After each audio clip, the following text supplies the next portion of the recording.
ഏത് തെറ്റുകളെ തൊട്ടും നല്ല ക്ഷമയോടെ പിടിച്ചു നിൽക്കാൻ കഴിയണം. എന്ത് പ്രേരണയാണ് ആ പിടിച്ചു നിൽക്കാനുള്ള ക്ഷമയുടെ പിന്നിൽ നമുക്കുണ്ടാകേണ്ടത്?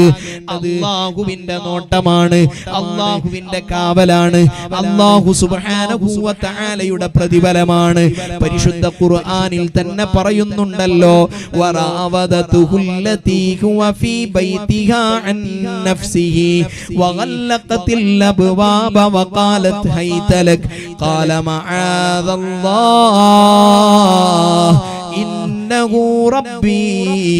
ഇന്നഹു റബ്ബി അഹ്സന മത്വാഹ് ഇന്നഹു ലാ യുഫ്ലിഹുൽ ളാലിമൂൻ. യൂസുഫ് നബി അലൈഹിസ്സലാമിന്റെ ചരിത്രം പറയുന്നുണ്ടല്ലോ പരിശുദ്ധ ഖുർആനിൽ. യൂസുഫ് നബി അലൈഹിസ്സലാമിന്റെ കൊട്ടാരത്തിലെ ജീവിതത്തിനിടയിൽ അവിടുന്ന് വലിയൊരു പരീക്ഷണം നേരിടുകയാണ്.